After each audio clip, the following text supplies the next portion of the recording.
Hello दोस्तों। तो आप लोगों के लिए एक और नई वैकेंसी निकल के आ चुकी है जो आरपीएफ रेलवे सुरक्षा बल 2024 की है, जिसका आपको बहुत दिन से इंतज़ार था। जो वैकेंसी आज निकल के आ चुकी है, तो आज हम इसी के बारे में बात करेंगे कि इसकी डेट कब से फॉर्म भरना स्टार्ट हो जाएगा और इसकी लास्ट डेट कब रखी गई है, कौन कौन से लोग फॉर्म भर सकते हैं और कौन सी इसकी योग्यताएं रखी गई है, आप कौन सी क्वालिफिकेशन किए हैं तो आप फॉर्म फिलअप कर सकते हैं, और क्या इसका सिलेबस है, सैलरी क्या है और इसमें क्या योग्यताएं रखी है। जैसे हमने इस स्क्रीन पर दिख रहा है, योग्यताएं क्या रखी गई है, आयु क्या रखी गई है, फीस कितनी लग रही है, अंतिम डेट इसकी क्या रखी गई है, सैलरी कितनी मिलेगी और एग्जाम पैटर्न, आज इसी के बारे में हम फुल डिटेल इसमें बात करेंगे। तो अगर इस चैनल पर आप पहली बार हैं तो इस चैनल को सब्सक्राइब कर लें ताकि ऐसे ही वीडियो का नोटिफिकेशन सबसे पहले आपको मिल सके। तो चलिए लेट न करते हुए वीडियो को स्टार्ट करते हैं। यहाँ पे देखिए दिया हुआ है रेलवे प्रोटेक्शन फोर्स, आरपीएफ का फुल फॉर्म क्या होता है, तो यहाँ पे आरपीएफ का फुल फॉर्म दिया हुआ है। आरपीएफ का फुल फॉर्म होता है रेलवे प्रोटेक्शन फोर्स।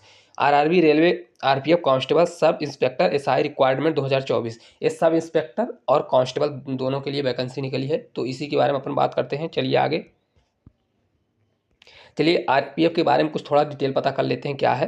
देखिए यहाँ पे दिया हुआ है, आरपीएफ को रेलवे सुरक्षा बल भी कहा जाता है। इसका गठन आरपीएफ अधिनियम 1957 के तहत किया गया था। इसकी जिम्मेदारी बेहतर सुरक्षा और रेलवे संपत्ति, यात्री क्षेत्र और यात्री और उससे जुड़े मामले की होती है। मतलब इसमें क्या होता है, आरपीएफ क्या करता है, रेलवे से सुरक्षा जो होता है उनके सामान, यात्रियों के सामान वाहन की सुरक्षा करना, इससे जुड़ा है। और किसके अंतर्गत आता है, क्योंकि रेलवे निकालती है वैकेंसी, तो किसके अंतर्गत आता है, रेल मंत्रालय के अंतर्गत आता है।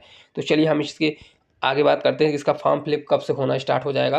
तो इसका फॉर्म भराना स्टार्ट, प्रारंभिक तारीख इसकी क्या रखी, 15/4/2024 रखी गई। इसकी तारीख कब से भराना फॉर्म स्टार्ट हो जाएगा, तो 15/4/2024, 15 अप्रैल से इसका फॉर्म फिलअप होना स्टार्ट हो जाएगा। 15 अप्रैल से इसका फॉर्म फिलअप होना स्टार्ट हो जाएगा, लिंक एक्टिव कर दी जाएगी। और लास्ट डेट क्या रखी गई है, 14/5 तक इसकी लास्ट डेट रखी है। मतलब लगभग 30 दिन, मतलब एक महीने के आसपास आपको टाइम मिल रहा है इसको फॉर्म को भरने का।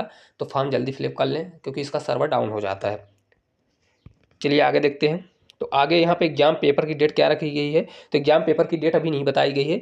एज शेड्यूल, मतलब फॉर्म फिलअप होने के बाद अपने हिसाब से वो लोग फिलअप कर, मतलब तुरंत ही दे देंगे, बट ये है कि थोड़ा टाइम लगेगा। और एडमिट कार्ड क्या होगा, तो एग्जाम के 15 दिन या 1 महीने पहले आपका एडमिट कार्ड अवेलेबल करा दिया जाएगा।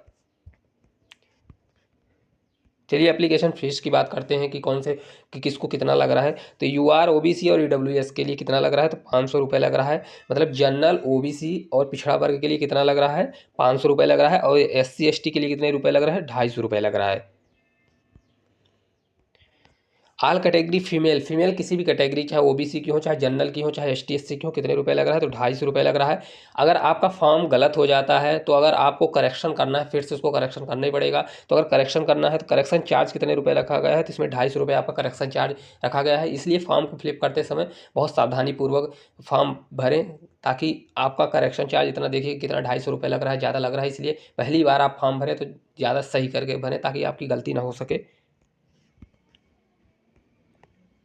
पेमेंट मेथड की बात चलिए देख लेते हैं। पेमेंट आप फॉर्म भरते समय किससे कर सकते हैं, पेमेंट आप किसी भी debit card, credit card, net banking, किसी भी मोड में आपके पास अगर फ़ोन पे कुछ भी यूपीआई चलाते हैं तो आप अपना फॉर्म फिलअप कर सकते हैं, इसमें कोई टेंशन की बात नहीं है।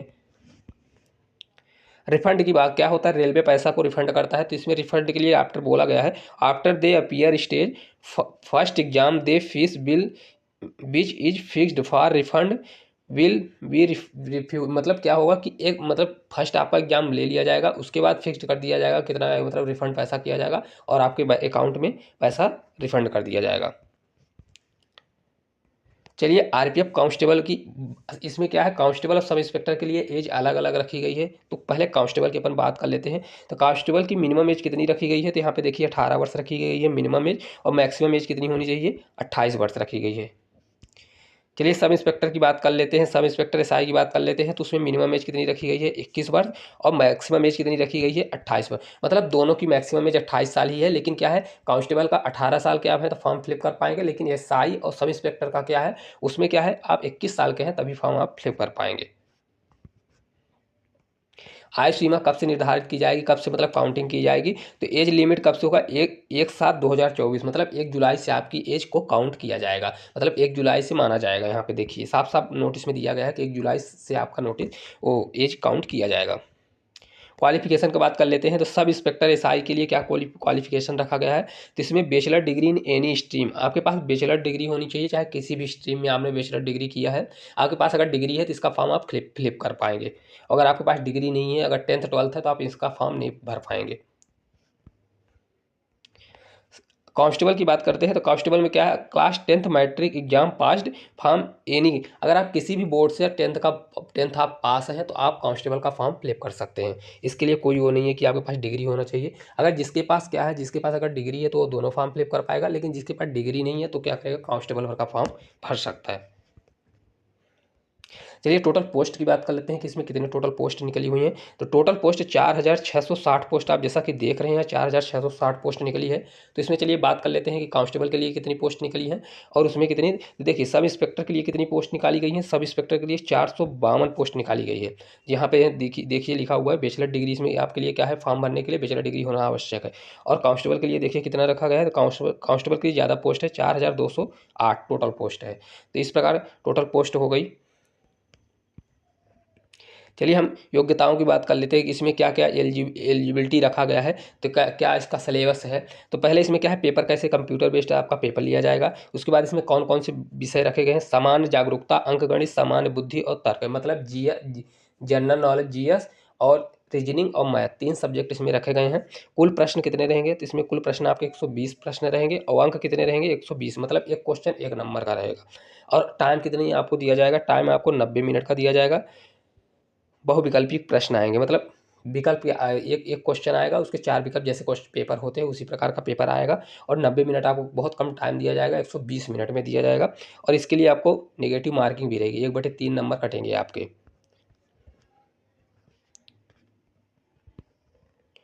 सारी दक्षता की बात कर लेते हैं कि कांस्टेबल सिपाही, मतलब कांस्टेबल के लिए क्या योग्यताएं रखी गई है, मतलब आपको शारीरिक दक्षता क्या है। तो इसमें 1600 मीटर आपको कितने में निकालना है, 5 मिनट 45 सेकंड में।